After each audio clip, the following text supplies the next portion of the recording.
Hi, thank you for joining us. Really sorry that we can't be together in person looking at our Curriculum for Wellbeing conference, but at least we get to explore some of the sessions online with you. I'm Victoria Pugh. I'm a senior lecturer at the University of Worcester, and I teach on the Primary Initial Teacher Education course, specifically for PSHE and special educational needs. So my session today is around how relationships and sex education and PSHE in a broader sense can really help to develop wellbeing within your school and ensure that pupil and teacher wellbeing is at the forefront of everything that we do. My email is there. Please do email me if you have any questions about anything that I say. I'm more than happy to point you in the direction of really great resources or anything that can be of help. PSHE has a long and complicated history with names and acronyms. We've seen PSHE, PSHCE, and now we have relationships and sex education, which is coming into the mix as well. And I would urge you, please, just to see PSHE as personal, social health and economic education, whereby the new relationship and sex education and health education elements are a part of that. So we're not calling it PSHE and RSHE, we're just calling it PSHE and ensuring that all of the elements, whether they're statutory or not, are included in PSHE to make sure that we have a really inclusive and really rich curriculum for personal, social health and economic education. Thinking about what's statutory and what's not, from September 2020, which is, very quickly approaching, things will look a bit different, not just because of the current situation with COVID, but because from September 2020, relationships education is mandatory, it's statutory in all primary schools. Middle schools, relationships and sex education are mandatory for all secondary provisions, and health education is mandatory throughout. So relationships education will deal with families, will deal with friendships, will deal with keeping safe, and health education, which is statutory, is where puberty has been moved to, and lots around kind of physical and mental well-being as well. So this ties in beautifully with our Curriculum for Wellbeing because it is at the heart of everything that PSHE is about. It is not statutory to teach sex education within primary school. However, it is greatly advised and promoted by organisations like the PSHE Association. And if you don't have a membership with the PSHE Association yet, it's really low cost and it's really worthwhile. They have fantastic information, very up-to-date research. They look at resources and kind of give them their seal of approval, and they really are there to support teachers, newly qualified teachers. They have a program for NQTs.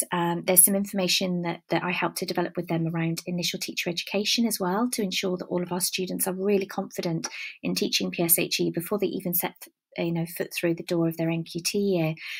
So do definitely have a look at the PSHE Association website and join up.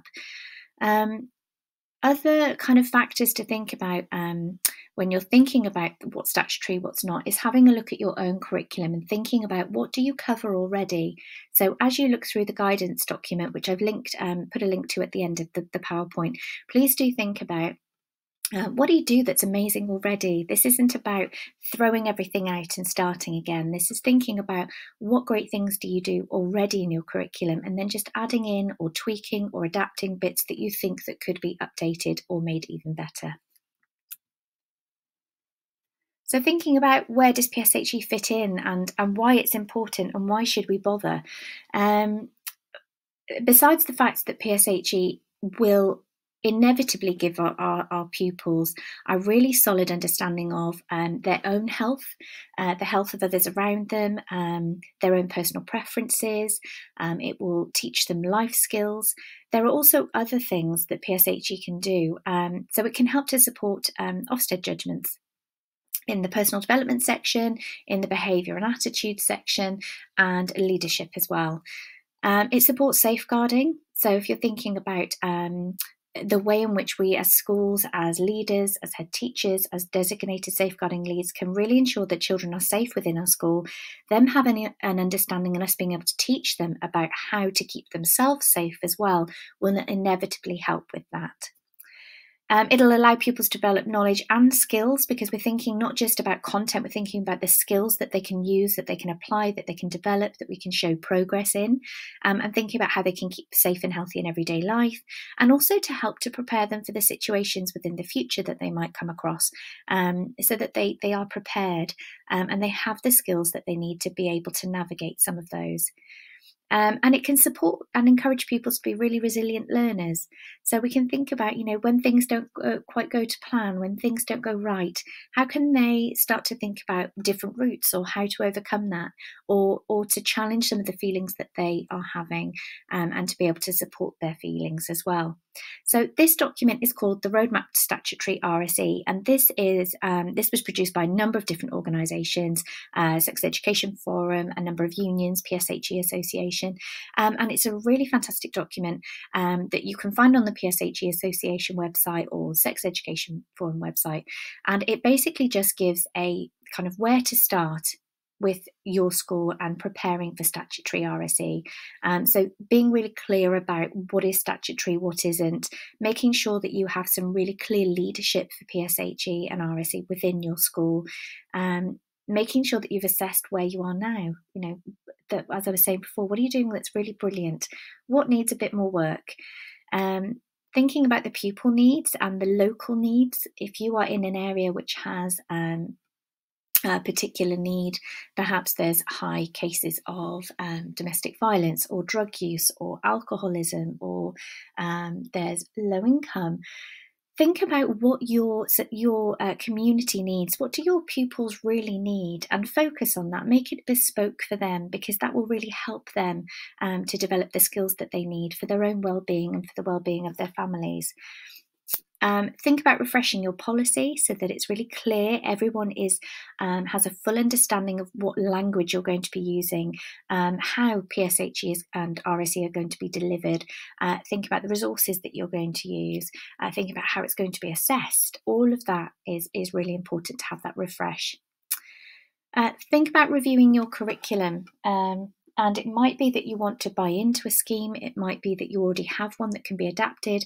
It might be that you really want to start from scratch. You will need to sit down with your staff and get some feedback about, are they enjoying what they're teaching? Do they think it's age appropriate?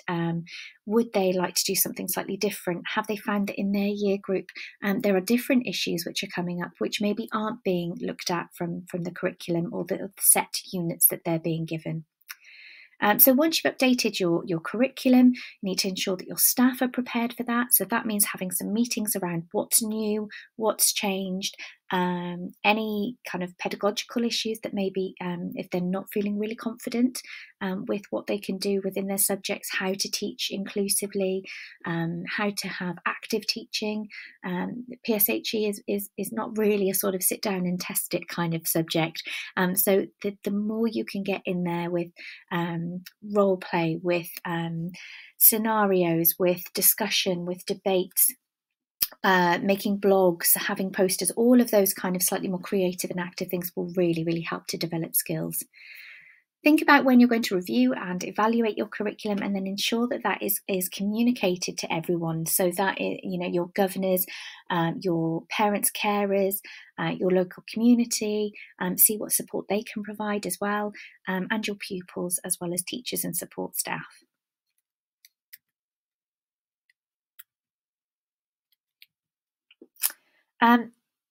I wanted to focus a little bit within this very, very short session on Universal Design for Learning.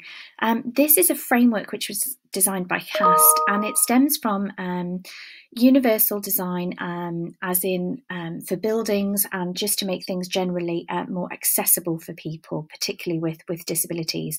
But I really think that Universal Design for Learning gives us a framework to ensure that everything that we're teaching can be inclusive. And it's about ensuring that whatever we provide in the way that we represent our learning and teaching, the way that we offer the opportunities for children to express what they've learned, and the ways that we allow them to engage themselves in those, are really inclusive for all. So instead of having different options or a TA sitting with somebody, that we really think about children having more autonomy and thinking about the ways in which they can express themselves more clearly. There's not lots of time to go into this, but I have put a link at the end to just get you to think about how can we really be more inclusive in what we do. How can we offer a range of formats in which for children can learn. So do we have audio? Do we make sure that we have subtitles? Are there videos? Are there opportunities for everybody to have hands-on resources? Or are we only giving those to the children that are deemed as lower attaining? And I think PSHE is the perfect subject for us to really get our heads around universal time for learning, because it really does offer us a lot of opportunities to be inclusive. So I would definitely recommend you have a look at the CAST website and just think about, are there any things that you can, I mean, we call it magpie, it's stealing, isn't it? Steal some ideas from the CAST website and think about how you can offer that flexibility for your children to really, really show you what they've learned. Rather than us setting out how we want to assess them, we can think about allowing them to really show us what they've learned best. So please do have a look at the CAST website, and there are lots of research papers on universal time for learning. Do get in touch with me if you want to have a read of any of those. Okay, some of the things that have come in now for the new statutory relationships education include families and people who care for me.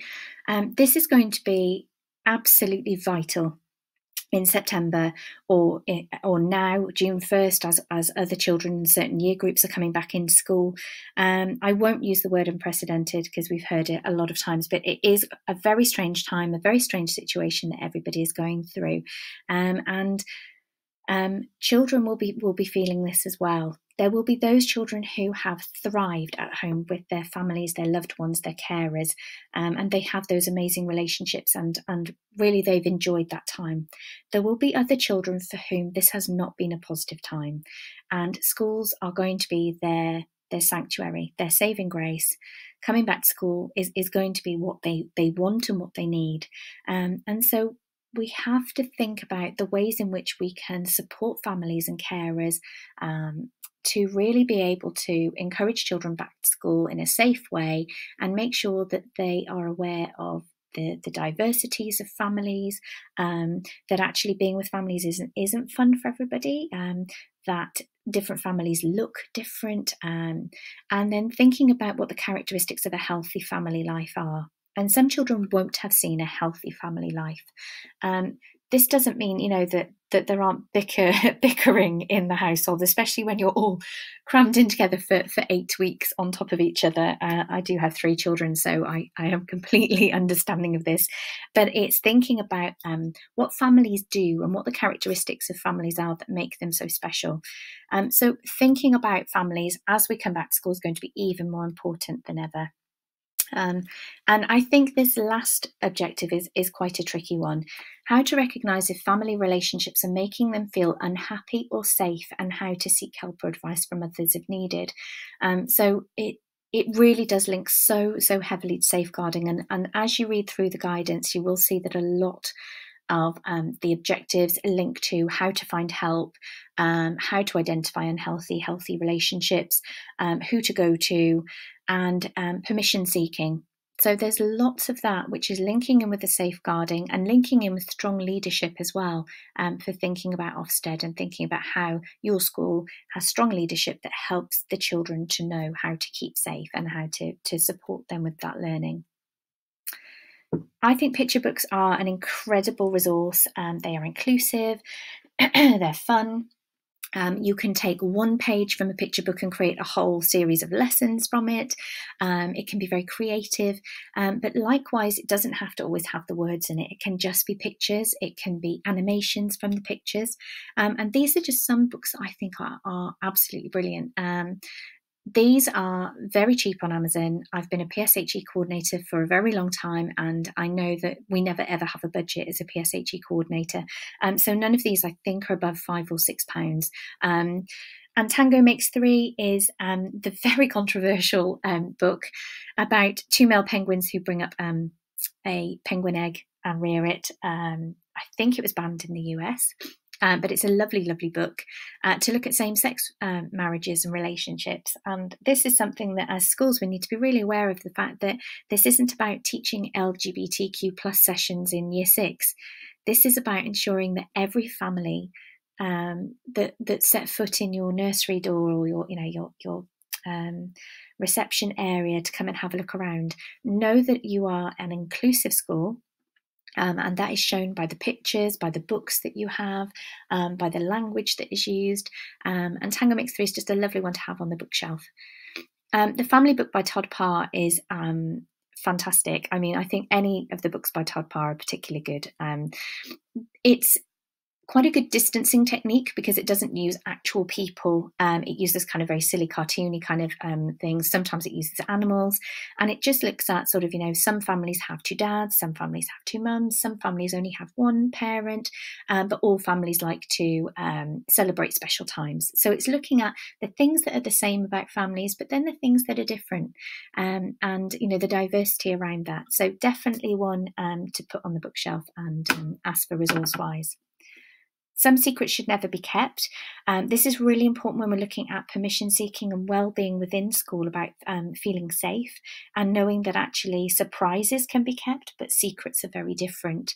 And it's a good book just to kind of have and explain about, we shouldn't keep adult secrets, and we shouldn't keep secrets that could harm people. So definitely a good one again to have a little think about ordering.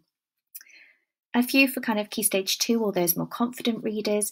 There's a graphic novel which is called Illegal, which is fabulous, about sort of survival, immigration, which is great. The Boy at the Back of the Classroom is again particularly good. The Eddie Dickens trilogy is kind of a slightly funnier one about families, but those definitely as well are lovely to have as a whole class read, or maybe just to have, for particular children that you want to encourage them to read particular books or particular genres if they need kind of to diversify their reading beyond. I know my year 5 girls loved all the fairy books, and that was all they would ever read. So I was trying to get them out of their comfort zone by trying to get them to read other genres as well. So these are ones that are really nice to have for either whole class or just for those children you want to encourage. Another section of the relationships, education, or caring, friendships. Again, we have so many children out there who haven't seen their friends. Some of them will be only children, so they really haven't had any child kind of, one-to-one or any of that interaction with their friends at all. So when we go back to school, this is going to be really, really important. And how social distancing is quite going to work with very excited friendship groups, I have no idea. So good luck to that, head teachers. I am in awe of what you're going to be able to do. But thinking about how important friendships are in making children feel safe and happy and secure. And I think one of the key things that these elements of the curriculum allow is things like that healthy relationships are positive and welcoming towards others and do not make others feel lonely or excluded. And the realization that most friendships have ups and downs. I mean, how many times do you hear on the playground, she won't play with me, he won't do this. We have those conversations, and it's very quick, and it's very common to say, oh, you all have to play together, everyone has to be included. But actually, there might be times where a game is just for 2 or 3 people, or that actually someone is really upset about, what someone, or the way that they've treated them, or the way that they've treated them hasn't been a healthy friendship, or they're manipulating.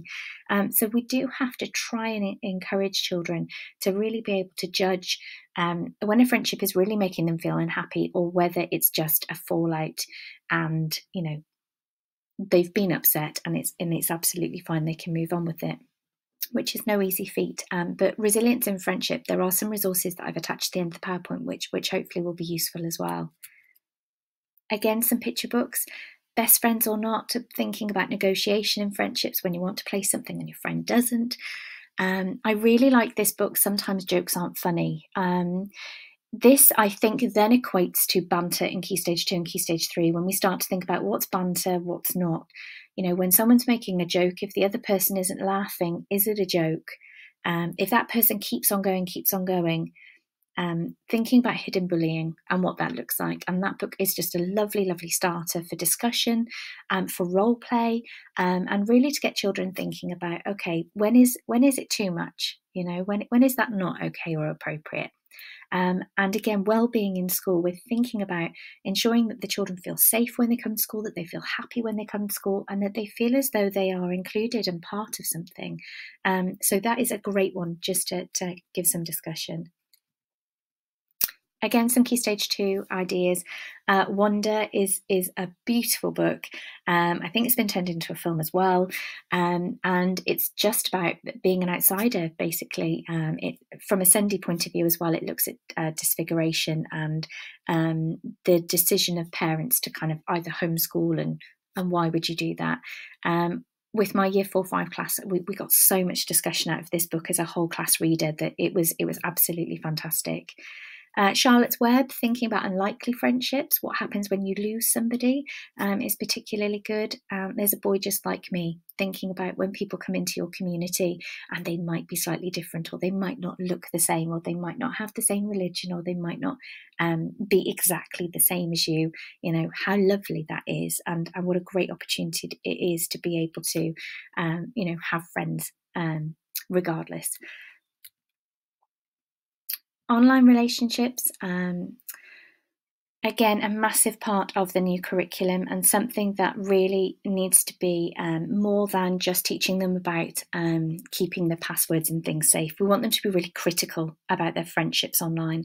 We want them to be really aware of how their data is shared, how it links to advertising, why they're receiving those adverts that they are, how people react online, and the fact that they might not be who they say they are, but also that the way that we act online, although we might feel less inhibited, actually there needs to be the same level of friendship rules, if you'll give it that, that actually just because they're anonymous doesn't mean that they can be hurtful or cruel or troll people, and to think about the consequences of how people feel in those situations. So there are some really good books. Hashtag Goldilocks is a great one. Troll Stinks, Chicken Clicking picture books. These are lovely, and the Chicken Clicking book is actually one which I think stops at quite a strange point, but it stops at a point where you can really open up a lot of discussion. So if you're thinking about leading with a book as kind of a starter for a session on being online and being aware of what's online, I think that is a good one to kind of begin. I used the end of it with a Key Stage 1 class where we then went into what would happen next, and they started to infer some things and start to think about what would happen next. So thinking about wellbeing online and how it can affect them. The sex part of relationship and sex education is always the bit that teachers, no matter how long they've been teaching for, think, oh my goodness, why do I have to teach this? And now that relationships and sex education is mandatory, there won't be that element of, oh my goodness, the Year 6 teacher is going to teach this, and sort of off he or she goes. This is going to be something which is going to be a whole school ethos. This is going to be thinking about, when are you going to start talking about scientific words for names for parts of the body?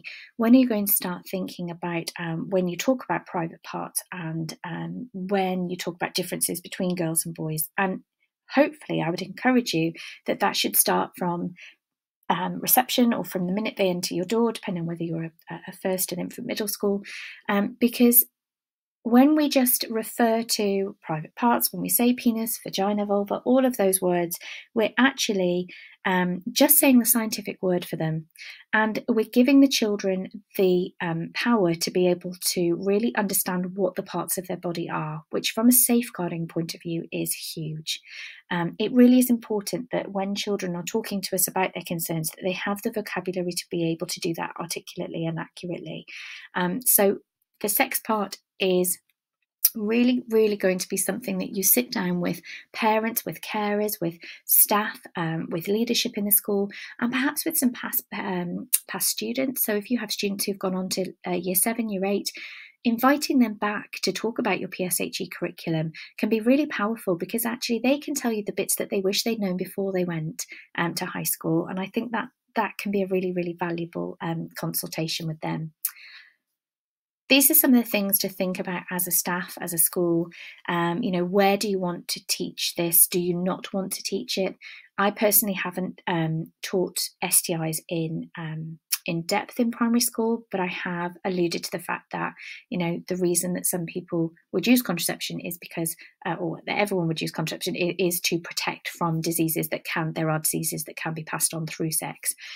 So I think it's something to discuss on how your parents and carers feel about it, about how your staff feel about it, and then also to liaise with your local high schools about, when is it that they touch on this? If it isn't until year 10, then really something needs to be done. If they think that you're doing it in year 6 and nothing's happening then there needs to be that conversation so that there's some sort of continuity and some consistency across the board. Some of the books that might be useful, Amazing You is quite a cartoony book. I think the sperm have eyes and a mouth, which is quite strange, but it's a good one kind of to have on the shelf for those younger children, kind of 7, 8, 9. Again, what's happening to me, when it comes to puberty, which is now part of health education, I usually ask the pupils if they want to be in girl-boy sets or if they want to be all together, and obviously, from a gender point of view, I allow them to be in whatever they feel comfortable. But I also do reiterate that they're going to have exactly the same information, because they both need to understand what goes on with boys and girls throughout puberty, to ensure that there are no misconceptions, to make sure that everyone is aware, and so that they have a real, clear education on what is happening through puberty. Thinking about very quickly consulting with parents and carers. This is part of the statutory guidance, is that schools will need to consult with their parents and carers about the RSE education programme. So thinking about ways in which you can do that. I know lots and lots of my local schools had invited me in to help with loads of evenings and afternoons and parents things, which have obviously all gone a little bit up in the air due to COVID. So what they've been doing instead is using things like Microsoft Forms to send questionnaires, to have webinars where they get to ask questions. Sometimes when the parents aren't on screen, and you can't see their faces, they're quite happy to put in the chat. They feel a bit more confident about talking about it. Or it might be that you just send out a letter or an email to parents and ask them to send you their views via email, or perhaps via a Padlet or something where they can anonymously put their views on. And this is really important to ensure that everyone is on board with relationship sex education content. Parents cannot withdraw their children from relationships or health education. So anything that is relationship education or anything that is puberty and health education, they cannot withdraw their children from. But they can withdraw their children from sex education. So when you're doing the consultation, it's not that you're asking them what they want to be taught with their children. It's about the way in which it can be taught and perhaps which year groups. Communication is the key with parents, with carers, with families. I used to send home, before we did kind of the main elements of sex education on sexual intercourse, I would send home an email and I'd put a list of recommended books on there for them and just say, here are some books. These might be useful for you to kind of strategically place on your child's bed, or to sit down and talk to about them with them. And I would have a box of these books in the reception area so that parents could have a look at them before they bought them. And if they couldn't afford to buy them, they could borrow them as well. So this just gave parents that little chance to kind of remember that their children aren't in reception anymore, and to think about, what they're happy with them being able to access, whether they want them to be part of sex education or not. Disclaimer alert, I did write this with a couple of other authors, so it's not a shameless plug, it's just so that you know that there are a lot of schemes of work out there already, so you don't have to start from scratch. This one is My Life. We've written it. It's completely adaptable, so you get PowerPoints that you can adapt and put in your own things. But there are lots of other ones out there. I know the Jigsaw's out there. There's One Decision. I think there's Learning for Life. So there are a number of different schemes out there, but you don't have to do everything from scratch if you don't want to. There are packages that you can buy, like this one has the policy in it, it has the letters for parents, it has the assessment, all of that kind of thing. So don't feel, if you're thinking about September and you're panicking, or you're worried that not everything will be in place, there are things out there that can really make your life easier. So please don't worry. They do come with training and things as well, or any pack. I'm a firm believer that any pack that you're buying into should come with everything that you need, and you should be able to email them for help. So please do make sure you get the support from whoever you decide to go with. As I mentioned, parents have the right to withdraw their children from sex education. So in your policy, you need to be very clear which elements are sex education and which elements are relationship education, so that they can make an informed decision about that. Dealing with the tricky questions. I think these are the three key steps to dealing with any tricky questions, really. Try not to run away. Don't hide in the stock cupboard and drink gin. Don't cry. Think about whether or not you think it's appropriate for that age group. If it is, and it's in your curriculum and it's supported by your policy, then answer the question.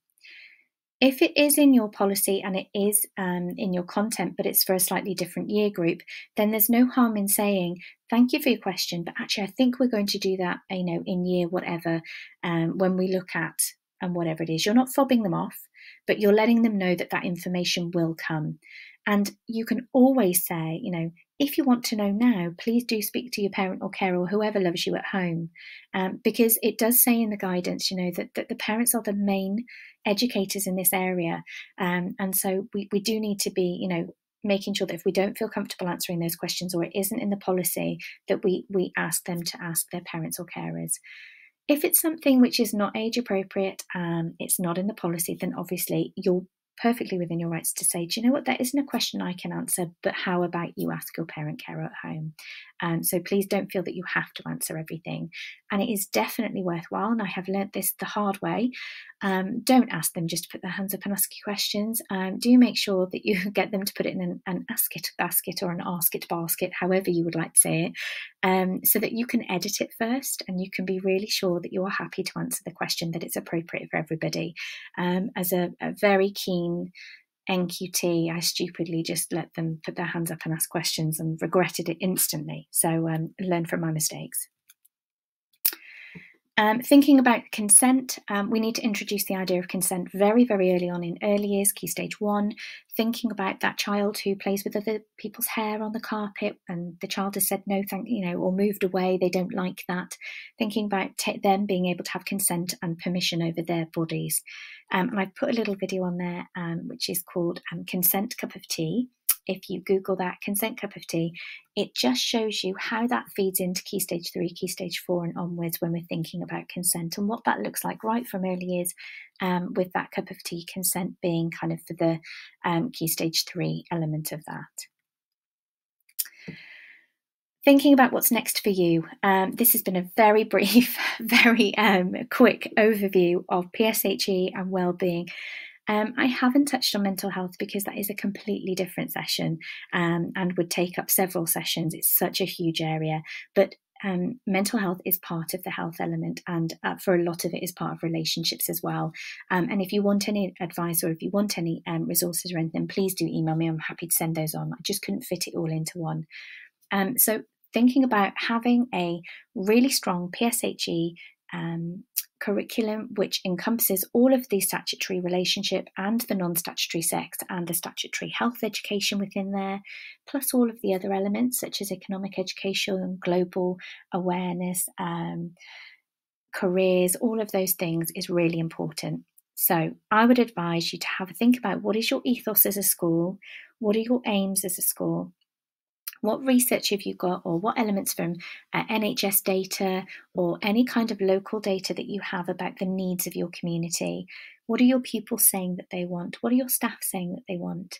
Start to think about some supporting documents, so that the roadmap is really, really helpful. The guidance, have a look at the guidance, and then start to think about how you're going to review your curriculum to ensure that it's a rich, varied, spiral curriculum that goes right from those kind of basic content, basic skills in reception, right through to really some challenging stuff in year 6, where you're really getting the children to think for themselves. What is it? What are their opinions on things? And then really, really do take into consideration colleague and pupil voice, because it's incredibly valuable. And as a staff member, it's always nice to actually be asked what you think, and then for people to take that into consideration. So those are the next steps. I've put some really helpful resources on there. Bereavement UK, unfortunately, I think this is one that we're really going to have to be aware of when children come back to school. A lot of them will have had family members who have passed away, and they might not have been able to say goodbye to them given the current situation in the way that they would have liked to. So do ensure that you have a look at the Bereavement UK website. It is excellent. There's Newswise on there, which is about online kind of criticality for news, which is brilliant. There's an amazing current affairs picture news resources. They are brilliant. They do assembly resources. They do weekly packs that really get the children thinking.